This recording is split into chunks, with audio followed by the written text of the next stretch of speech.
Nagpapakumbaba, luluhod sa iyong harapan, nagpapasakop sa iyong kalooban. Alam mo ang buhay ko, walang maitatago sa iyo. Baguhin mo ako, Diyos. Kailangan kita, Panginoon, ang Diyos na tunay na nagmamahal. Ako'y natagpuan, pinakita ang habag mong umaba sa buhay ko. Kailangan kita, Panginoon, ang Diyos na tunay na nagmamahal. Ako'y natagpuan, pinakita ang habag mong umapaw sa buhay ko. Hawakan mo ako, Panginoon, huwag mo akong bibitiwan. Nagpapakumbaba, nagpapasakop sa iyong kalooban. Alam mo ang buhay ko, walang maitatago sa iyo.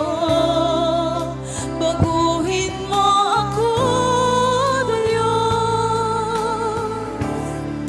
Kailangan kita, Panginoon, ang Diyos na tunay na nagmamahal. Ako'y natagpuan, pinakita ang habag mong umapaw sa buhay ko. Kailangan kita, Panginoon, ang Diyos na tunay na nagmamahal. Ako'y natagpuan, pinakita ang habag mong umapaw sa buhay ko. Baguhin mo, linisin mo ang aming mga puso, Panginoon, at gawing karapat-dapat para sa iyo. Salamat, Panginoon, sa iyong grasya. Salamat.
Tayo po'y manalangin.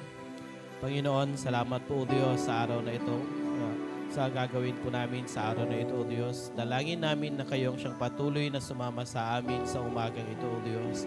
Amin pong dinadalangin sa inyo ang bawat parte ng serbisyong ito o Diyos. Nawa ikaw ang patuloy na kumilos sa aming mga buhay o Diyos. Patuloy ka naming Lord, pinapapurihan sa aming mga buhay, O Diyos, sa bawat gagawin sa araw na ito, Panginoon. Lord, I pray, nihanda niyo rin, Panginoon, ang puso ng bawat isa na namin, O Diyos, na nawa, Panginoon, pagkatapos ng gawain ito, O Diyos, uuwi ang bawat isa na nadala-dala ang mensahe mo, O Diyos.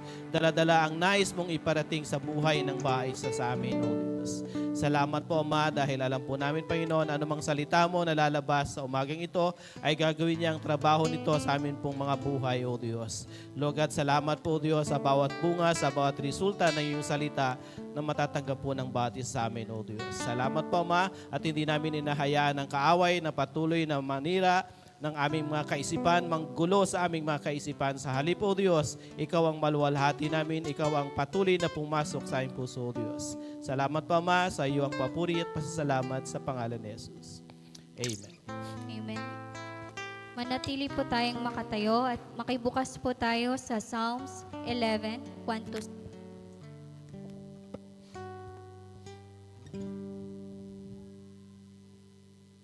Ayan, makibukas po tayo sa Psalms 11, 1-7. In the Lord put I my trust. How say ye to my soul, flee as a bird to your mountain. For lo, the wicked bend their bow. They make ready their arrow upon the string, that they may privily shoot at the upright in heart. If the foundations be destroyed, what can the righteous do? The Lord is in his holy temple. The Lord's throne is in heaven. His eyes behold, his eyelids try the children of men. The Lord trieth the righteous, but the wicked and him that loveth violence his soul hateth.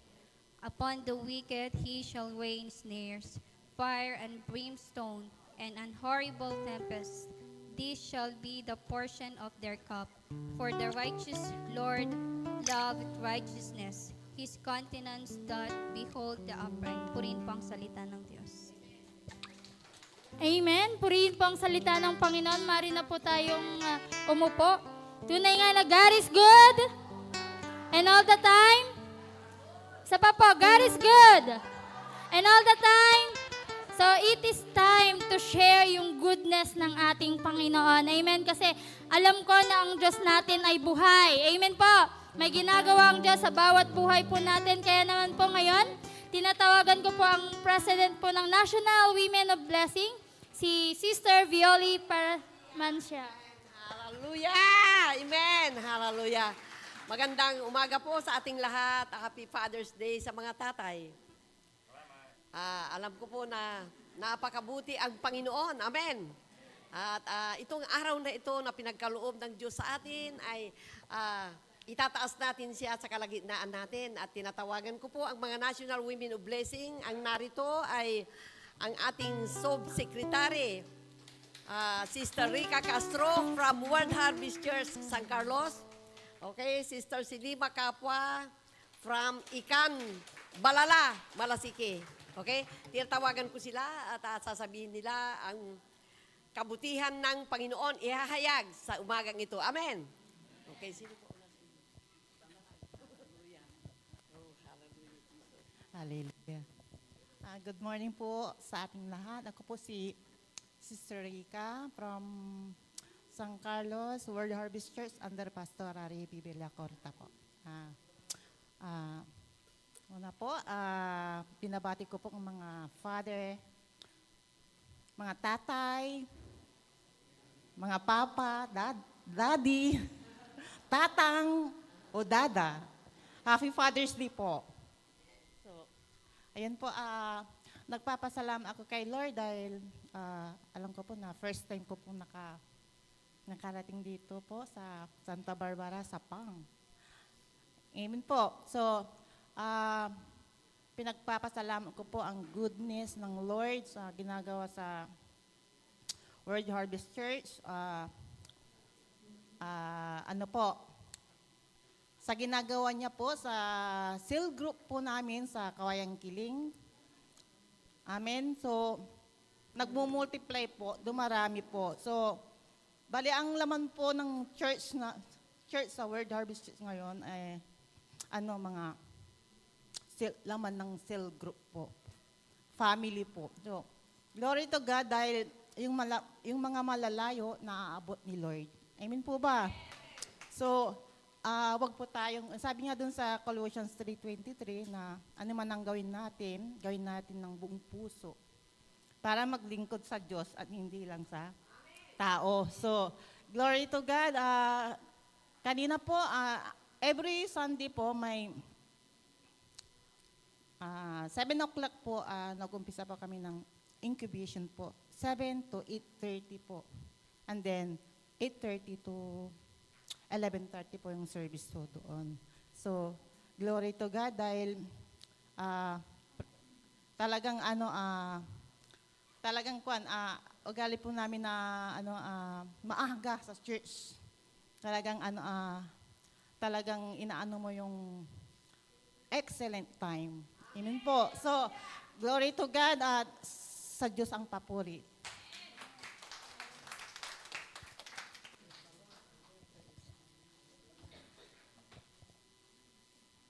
Okay po, magandang umaga po sa inyong lahat. At doon po sa mga tatay, Happy Father's Day po. At ako po ay nagpapasalamat sa Panginoon dahil po nakarating po kami ng maayos at ligtas sa lugar na ito. Bagamat po palagi kami ditong nagmi-meeting, pero first time po namin na kayo po ay makita namin sa ganitong sitwasyon na nakadalo po kami sa gawain ng araw ng linggo. Ito po yung first time po namin.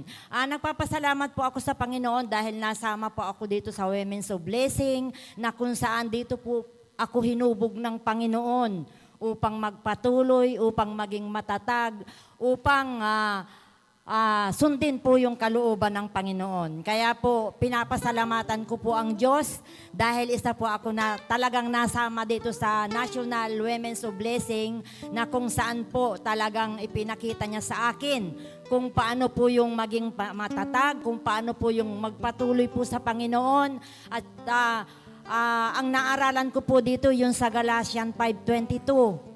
Kailangan po, meron po tayong pagpipigil sa sarili. May pagpapakumbaba. Nandun na po lahat po yun sa Galatians 5:22. Kaya yun po yung naging paborito kong verse dahil po natutunan ko po yun sa Women's of Blessing na kung saan yung mga bagay na hindi dapat gawin ay nababago po. Sabi nga po, binabago tayo araw-araw ng Panginoon. Kaya po, yun lang po at nagpapasalamat po ako sa Panginoon na kami po ay nakapagbisita po dito, bagamat palagi po ang puntahan namin dito pag kami po ay nagmi-meeting. Yun lang po, maraming salamat po. Yes, hallelujah. Bagamat yung mga kasamahan po namin ay wala pa sila. Kasi ang ating National Women of Blessing Advisor, si Pastora Catherine Inay, Santiago, at ako bilang directress, at ang aming president ay si Pastora Bibi Montimayor, wala pa rin. Ang aming vice president ay Pastora Beth Dolor. Nandyan ba sa taas si Pastora Bebe? Nasa third floor. Hallelujah. Praise the Lord. Ang aming sekretary, Pastora Rhea Lahira. Ang aming subsekretary, Sister Rika. Ang aming National Treasurer, si Madam Arlene Sanggalang. Ang aming Sub-Treasurer, Sister Selima Capua. Ang aming Project Coordinator, Sister Susan Albindia Cruz. Ikinagagalak po namin na kami po nakabisita dito sa Christ Our Life Ministry na kung saan matagal na po kami dito hindi nagbisita. Pastora Telma pa ang aming advisor noon nung nagbisita kami dito. Kaya matagal-tagal na po yun. Kaya pinupuri ko ang Panginoon dahil po hindi kami kumikilo sa aming sariling kalakasan o katalinuhan, kundi ito po ay pinag-pre-pre namin kung saan po kami dadalhin ng Panginoon na magbisita.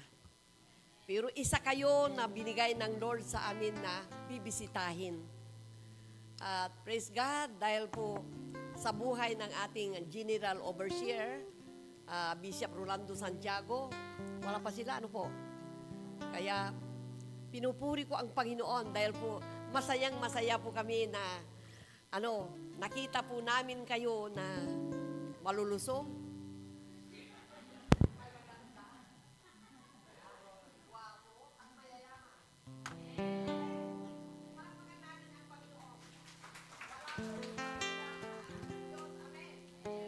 Tayo pong lahat ay pinagpala ng Diyos. Kaya alam ko po na sa umagang ito ay ang mensahe ng Panginoon, siya pong ihahayag. Amen. Praise the Lord. To God be all the glory. Sa Kanya lamang ang kapurihan. Amen. Amen. Tunay nga na napakabuti ng ating Panginoon. Maraming salamat po sa ating mga National Women of Blessings na tunay nga na masisipag maglingkod sa ating Panginoon. Ayan po, so mamaya po ulit, itutuloy po natin ang ating testimony. Ngayon naman po, tayo na po idala ko sa pray one to another. Ayan po, humanap po tayo ng ating mga ka-partner in prayer and believe that you already receive it. Amen po? Dahil tunay nga, sabi ng Panginoon, kung kayo mananatili sa aking salita at ang salita ay mananatili, kung tayo mananatili sa kanyang salita at ang kanyang salita ay mananatili sa atin, hingin natin ang anuman at ito'y kanyang pagkakaloob. Kaya ipagpasalamat na po natin sa ating Panginoon ang lahat ng ating panalangin dahil tunay nga na tinugon na ng ating Panginoon.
Amen! Hallelujah! Good morning po sa ating lahat.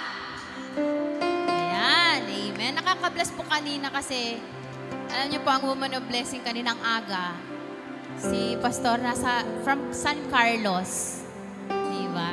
Ayan, ngayong araw na ito ang opportunity para mag-pray, mag-praise, umindak, ihulog niyo lahat ng mga kung ano-ano dyan. Diba? Tayo pong lahat ay tumayo. And papurihan po natin ang Diyos.